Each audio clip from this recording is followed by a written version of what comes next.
Something in your eyes, tell me who I am. Assalamualaikum warahmatullahi wabarakatuh. Selamat pagi teman-teman. Oke, kami dari kelompok 5 yang beranggotakan saya sendiri Nur Hasana dengan NIM 014, lalu ada rekan saya Elhani Fatunisa dengan NIM 062, lalu ada Ahmad Musafak dengan NIM 071, dan yang terakhir ada Noviana Maratus Soliha dengan NIM 084. Kami di sini akan memaparkan materi mengenai alel ganda. Materi yang akan kita bahas pada pertemuan kali ini yaitu yang pertama, apa sih tentang alel ganda itu sendiri, lalu alel ganda pada mamalia, kemudian ada alel ganda pada Drosophila, yang selanjutnya ada sistem golongan darah, lalu ada inkompatibilitas RH dan juga ABO, dan yang terakhir tentang aplikasi golongan darah pada kedokteran dan juga forensik. Silahkan kalian simak penjelasan dari kami. Pada individu homozigot, pasangan kedua alel mempunyai simbol-simbol yang sama. Misalnya ada B besar dan juga B besar, M besar dan M besar. Nah, genotip heterozigot pasangan kedua alel mempunyai simbol yang tidak sama. Misalnya ada B besar dan juga B kecil, M besar dan M kecil. Namun, B besar dan M kecil dan B kecil M besar bukan alel. Nah, alel ganda adalah bila dalam satu lokus pada sebuah kromosom ditempati oleh beberapa atau lebih dari satu pasang alel atau suatu seri alel. Nah, meskipun demikian, pada individu diploid atau individu yang tiap kromosomnya terdiri atas sepasang kromosom homolog, banyaknya alel yang ada pada suatu lokus yang muncul hanya sepasang. Nah, secara matematika, hubungan antara banyaknya anggota alel, ganda, dan macam genotif individu diploid dapat diformulasikan sebagai berikut, yaitu banyaknya macam genotif sama dengan 1/n dikali n plus 1. Nah, setelah kita ketahui bahwa n merupakan banyaknya anggota alel ganda. Nah, selanjutnya banyaknya macam genotif, perhitungan frekuensi alel ganda dapat dihitungkan dengan cara, yaitu yang pertama ada persamaan P plus A sama dengan 1 hanya berlaku apabila terdapat dua alel pada suatu lokus dalam autosom. Nah, apabila lebih banyak alel yang ikut mengambil peranan, maka dalam persamaan harus digunakan lebih banyak simbol. Dan yang kedua yaitu berdasarkan hukum keseimbangan menurut Hardy-Weinberg, untuk golongan darah sistem ABO dirumuskan adalah P plus Q plus R kuadrat sama dengan P kuadrat plus Q kuadrat plus R kuadrat plus 2PQ plus 2PR plus 2QR. Nah, frekuensi golongan darah A itu sama dengan P kuadrat plus 2PR, lalu ada frekuensi golongan darah B itu Q kuadrat plus 2QR, frekuensi golongan darah AB sama dengan 2PQ, dan frekuensi golongan darah O yaitu R kuadrat. Nah, sehingga R-nya itu merupakan akar dari jumlah golongan darah O total. Baik, untuk yang selanjutnya yaitu alel ganda pada mamalia. Nah, dicontohkan di sini yaitu alel ganda yang terdapat pada kelinci. Ada alel ganda yang mengatur warna bulu pada kelinci. Nah, di situ apa saja itu, yaitu yang pertama yaitu kelinci liar atau normal ya. Normal. Yang kedua adalah Sisilia, dan yang ketiga adalah albino. Yang keempat Himalaya, kemudian albino. Nah, di situ C plus itu adalah alel yang menyebabkan kulit kelinci itu berambut abu-abu. Bisa dilihat di gambar, itu adalah kelinci normal atau kelinci dengan warna abu-abu berkecampur kuning, kemudian coklat, dan dengan ujung rambut warna hitam. Kelinci ini merupakan kelinci normal. Kemudian yang kedua adalah Sisilia. Sisilia ini dengan ciri yaitu CH, dengan alel yang menyebabkan kulit kelinci berambut abu-abu perak. Bisa dilihat di situ, yaitu tanpa warna kuning. Kemudian kelinci yang mempunyai fenotip ini disebut kelinci Sisilia. Dan adalah CH adalah alel yang menyebabkan kulit kelinci berambut putih, kecuali telinga, hidung, kaki, dan ekor berwarna hitam. Kelinci ini bisa kita sebut yaitu dengan kelinci Himalaya ya. Kemudian C adalah alel yang menyebabkan kulit kelinci berwarna putih atau kita sebut yaitu albino. Nah, untuk selanjutnya kita bisa melihat fenotip dan genotip yang sesuai untuk alel ganda dari lokus C pada kelinci. Nah, untuk fenotip dari liar atau normal itu kemungkinan genotipnya itu adalah seperti di tabel ini ya. C plusnya ada 3, CH1, C plus, terus ada CH juga, dan C plus C. Nah, itu adalah genotip dari normal atau liar. Kemudian yang Sisilia, Himalaya, dan albino itu kemungkinan genotipnya seperti itu. Lanjut untuk yang selanjutnya yaitu cara untuk mencari kemungkinan kombinasi diaploid.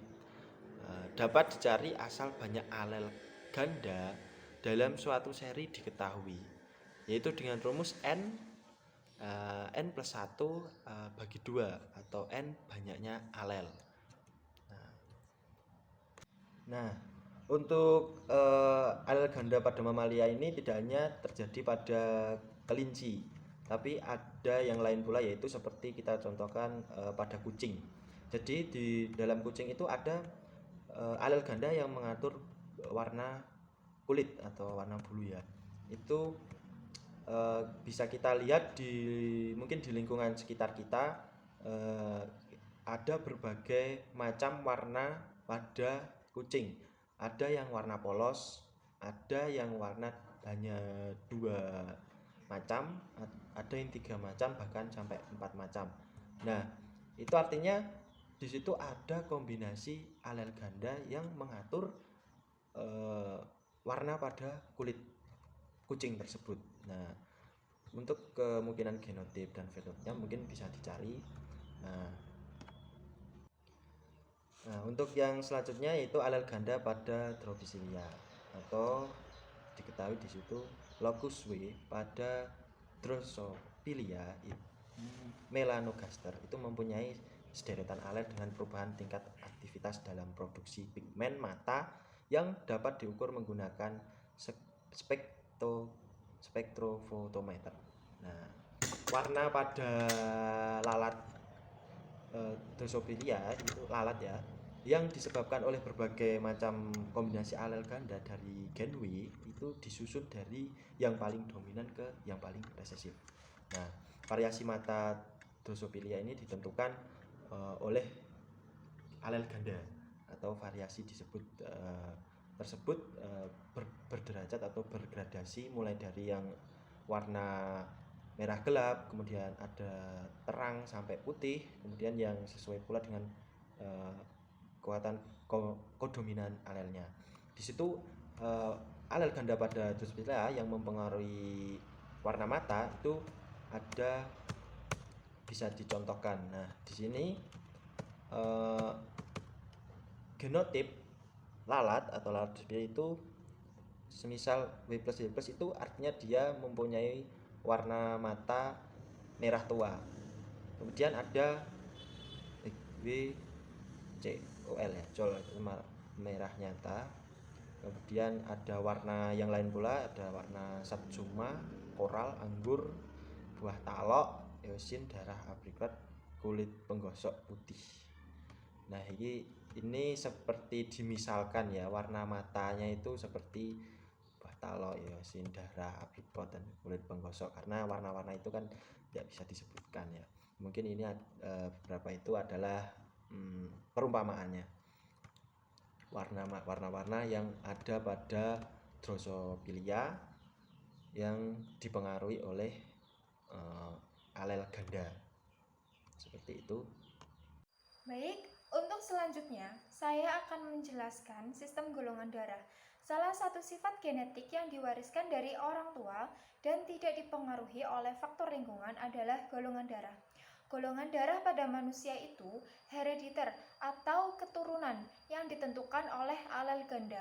Golongan darah seseorang ditetapkan berdasarkan macam antigen dalam eritrosit yang dimilikinya.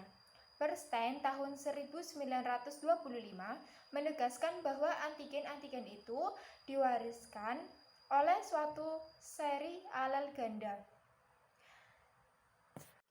Sistem golongan darah itu sendiri terdiri dari golongan darah menurut sistem ABO, sistem darah menurut sistem MNSS, golongan darah sistem RH. Pembahasan yang pertama, golongan darah menurut sistem ABO. Pengaruh alel ganda dapat dilihat salah satu contohnya pada sistem golongan darah ABO. Darah terdiri dari dua komponen, yaitu sel-sel, antara lain sel eritrosit dan leukosit, dan cairan atau plasma. Dalam penelitian, menemukan adanya dua antibodi alamiah di dalam darah dan dua antigen pada permukaan eritrosit. Inilah penyebab terjadinya penggumpalan sel-sel darah merah atau eritrosit dan beberapa individu apabila bercampur dengan serum dari beberapa orang. Ilmuwan menemukan bahwa penggumpalan darah terjadi apabila eritrosit seseorang dicampur dengan serum darah orang lain, akan tetapi pada orang lain campuran tadi tidak mengakibatkan penggumpalan darah. Karena itu dibagi menjadi golongan darah A, B, dan O. Hubungan antara golongan darah fenotip seseorang dengan macam antigen dan zat anti yang dimiliki. Yang pertama, golongan darah fenotip O. Dalam antigen eritrosit itu tidak ada zat anti dalam serum atau plasma darah, yaitu anti A dan anti B. Eritrosit yang digumpalkan ada A, B, AB, dan O. Golongan darah donornya tidak ada.